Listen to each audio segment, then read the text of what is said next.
ሰላም ሰላም፣ ጤና ይስጥልን ኢትዮጵያውያን ኤርትራውያን፣ እንዴት ናችሁ? ደህና ናችሁ? ምሽት ነው እኔ ጋር ሁሉ ሰላም ነው። ተጠፋፋን። ዛሬ ደግሞ ቪዲዮ አልቀበል እያለን ነው እና እንዴት ናችሁ? ደህና ናችሁ? ተስፋ ዩቲዩብ ጋር ሰብስክራይብ በማድረግ ሼር በማድረግ እንተባበር። ዛሬ ደግሞ ያው ስለ ግሌ ስለ ጤናዬ ጉዳይ እግዚአብሔር ስላደረገልኝ ታምር ላውራ ነው የመጣሁት። በዛም ደግሞ የባዝሊን ለፊት ቆንጆ ነው ብለዋል፣ እየተጠቀምን ነው። ስለዚህ ባዝሊንም አወራችኋለሁ እላችኋለሁ። የኔ ቆንጆች ተከታተሉ፣ ሰብስክራይብ አድርጉ፣ ሼር አድርጉ።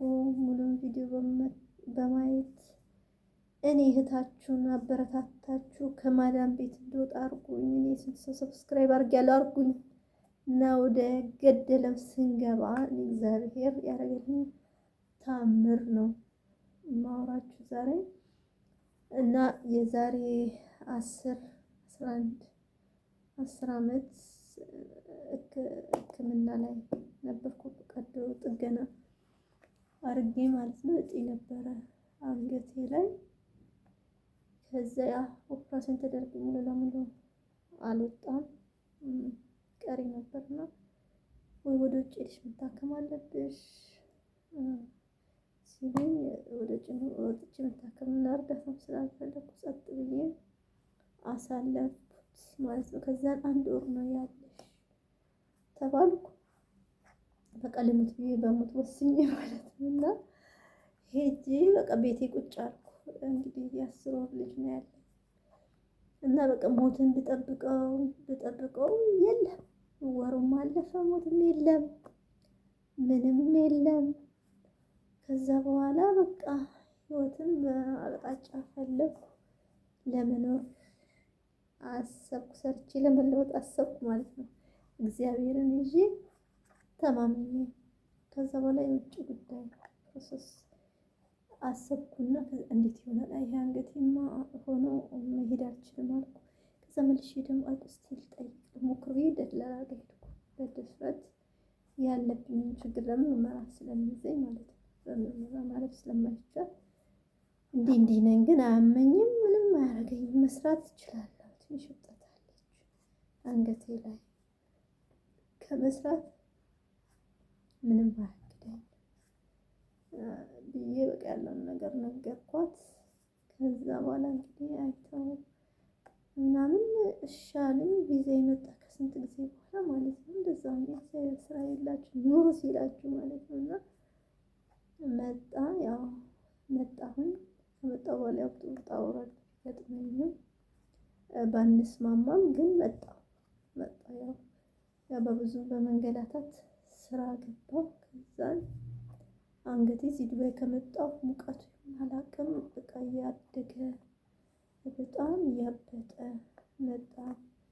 በቃ ሰው ቤት በገባው ቁጥር መሳቀቅ፣ ምክንያቱም አያሰሩም። እዚህ ሀገር እንግዲህ ታውቃላችሁ፣ አረቦች እንኳን ይሄን ያህል ነገር ኖሮባችሁ የልጅ ጠባሳ እንኳን ይፈራሉና ያንን ብዬ በቃ በሰቀቀን፣ ግን እግዚአብሔር ምሳሌ የለም እየጠመጠምኩ ሻርፕ ጥምጥም ውስጥ አንገቴ እያረኩ መስራት ጀመርኩ። አንድ ቤት እንደዚህ ብዙ ቆይቼ ሰርቼባት ስታቅ አባረረችኝ ማለት ነው።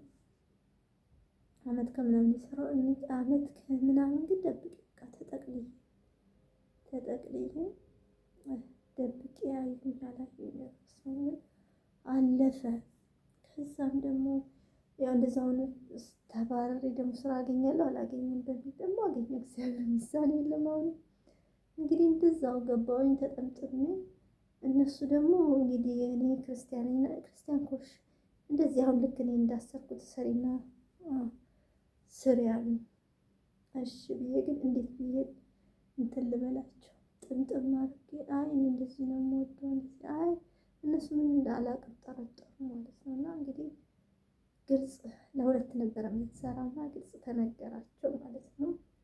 እግዚአብሔር ይስጣቸው፣ ሱዳኖች ነበሩ። እግዚአብሔር ይስጣቸው፣ አሰሩኝ ማለት ነው። በቃ አውቀው አምነውበት መስራት ጀመርኩ።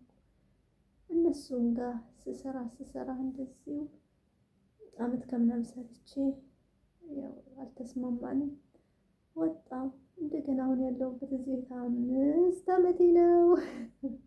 የተገላገልኩትም እዚህ ቤት ነው። በኋላ ሌላ ጊዜ ደግሞ እንዴት መጨረሻ ዛሬ እንደዚህ አንገቴ እንዲህ ለመሆን የበቃበትን ደግሞ ሌላ ጊዜ እነግራችኋለሁ። አሁን እዚህም ቤትም ተጠምጥሜ እንግዲህ ልጆች ነው የምጠብቀው። አብሬያቸው ነው የምተኛው። አብሬያቸው አንድ ክፍል ነው እና ማታ ተጠምጥሜ ቀን ተጠምጥሜ ግን የፖሊስ ጥያቄ አትጠይቅም እግዚአብሔር ይስጣት ስንል ይሄን አለ አመት አብረን ኖረን እግዚአብሔር በብዙ መንገድ ግን ለመታከም በብዙ መንገድ በሞክር አልቻልኩም። መጨረሻ ላይ እዚህ ቤት ሰዎች ሰበብ አድርጎልኝ ፈጣሪ ተገላገልኩ። ዛሬ ጤነኛ አንገት ይዤአለሁ። እናንተ ደግሞ ሰብስክራይብ አድርጋችሁ አበረታቱኝ። እንዴት ደግሞ ይሄ መጨረሻ እንዳለ ሕክምናዬን ነገር ደግሞ በሌላ ቀን እመጣለሁ እና ይሄ ባዝሊን ቆንጆ ነው ብለዋል። እስቲ እኔ እየተጠቀምኩት ነው፣ እናንተም ተጠቀሙት። ለፊትም ለከንፈርም ማታ ለእጅ ለእግራም ቅዝቃዜ ነው። ይሄ ባዝሊን ቆንጆ ነው እላለሁ። ተስፋን እና በረታታ ሼር በማድረግ